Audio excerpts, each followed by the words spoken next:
Welcome to Night Hug Stories. This is your quiet moment of support before sleep. If you pressed play on this video, maybe some part of you is tired of carrying something heavy in silence. Maybe tonight, that heavy thing is shame. Maybe it's the kind of shame that makes you replay a moment again and again, a sentence you said wrong, a look on someone's face, a mistake, a weakness, a part of yourself you still don't know how to forgive. And maybe you've been carrying it so quietly that no one else would even know it's there. But I want to tell you something very gently tonight. Shame can feel enormous. It can sit in the chest like a stone. It can make you want to shrink, disappear, stay silent, hide. It can make even ordinary memories feel sharp. But shame is not proof that there is something wrong with you. It is often proof that somewhere along the way, you learned that being human was unsafe. Maybe you learned that mistakes made you unlovable. Maybe you learned that emotions were too much. Maybe you learned that being different, needy, sensitive, awkward, imperfect, or uncertain could cost you closeness. So now shame comes quickly. Sometimes before you even understand what happened, it arrives like a whisper. You shouldn't have said that. You're too much. You're embarrassing. You always get it wrong. No one would understand this part of you. And when shame speaks in a voice you've heard for years, it can start to sound like truth. But tonight, I want to sit beside you for a moment and make a little space between you and that voice.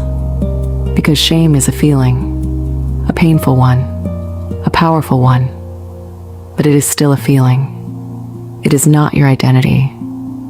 It is not your soul. It is not the full story of who you are. You are not the worst thing you regret.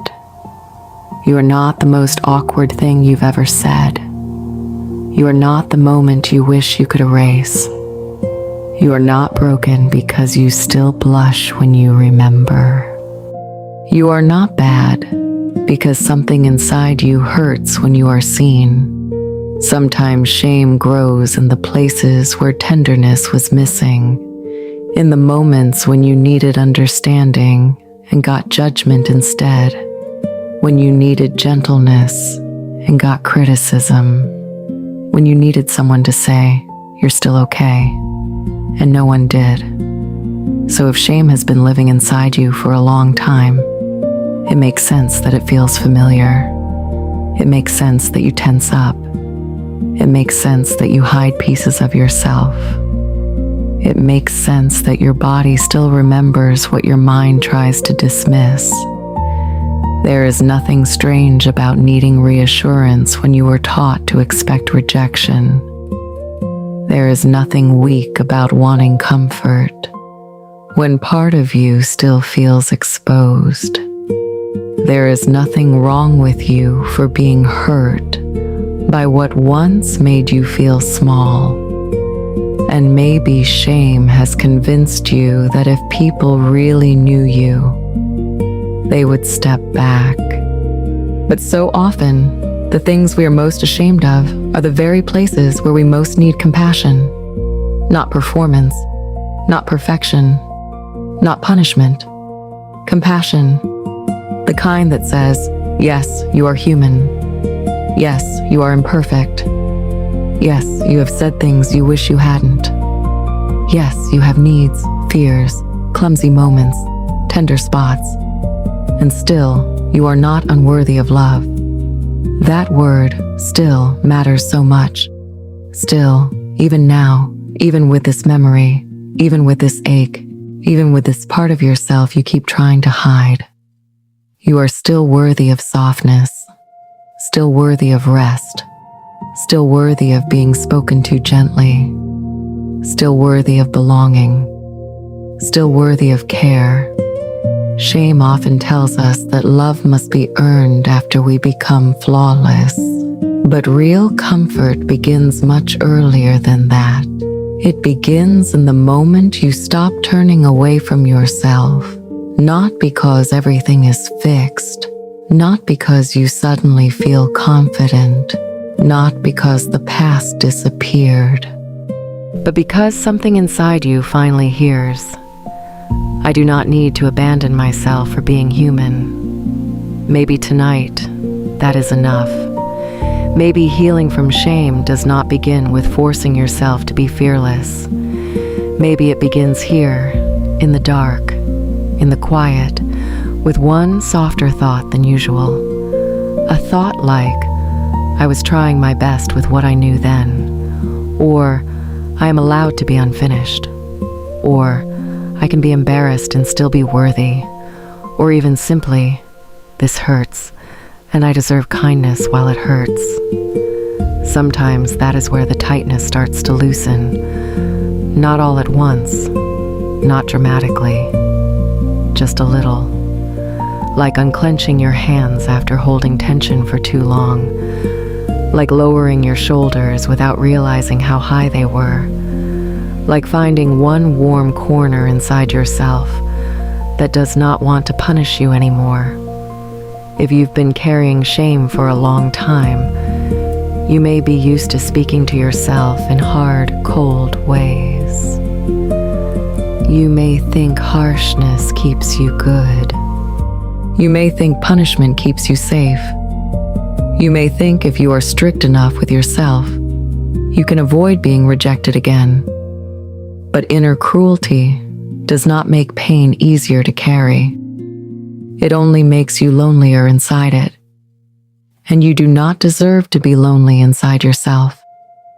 You deserve to feel that your own heart can become a safer place to rest. So tonight, imagine this. Imagine that the most ashamed part of you is not standing in front of a crowd, not being judged, not being exposed. Imagine instead that this part of you is very small, very tired, and trying so hard to hide.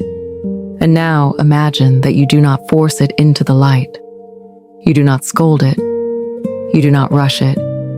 You simply sit down beside it. You place a blanket around its shoulders. You make the room warmer. You soften your voice. And you say, you don't have to explain everything tonight. You don't have to become better before I comfort you.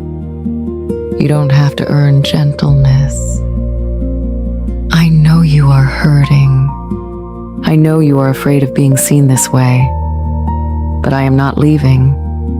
Sometimes shame starts to melt, not when we become more impressive, but when we become more kind. Kind enough to stay, kind enough to listen, kind enough to stop confusing pain with proof. Because pain is not proof that you are bad. Shame is not proof that you should disappear. Regret is not proof that you are beyond tenderness. You are allowed to be a person who is learning, a person who has wounds, a person who gets overwhelmed, a person who remembers painful things too clearly, a person who is still becoming. That does not make you shameful. That makes you human. And being human was never supposed to require perfection. So if tonight shame is sitting close, if it is making your chest tight, or your stomach heavy, or your mind replay old moments in the dark, let this be the voice that meets you there. You are not disgusting. You are not too much. You are not a mistake. You are not ruined. You are not disqualified from love. You are someone who needs care, someone who deserves gentleness, someone who can be held with dignity even in the parts that ache the most. And maybe, before sleep, you can let yourself believe just this much. There is nothing unforgivable about being a tender human being. There is nothing shameful about needing comfort. There is nothing wrong with you for wanting to be met with softness. So take one slow breath if you can. Let your body rest a little more heavily. Let the bed hold you. Let the night be quiet around you. You do not need to solve your whole heart tonight. You do not need to relive every memory. You do not need to become fearless before morning. For now, just be here. And if shame is still beside you, let it sit a little farther away from your name. Let it be something you feel, not something you are. You are still here, still worthy, still held, still deeply, quietly enough. And tonight, that is more than enough.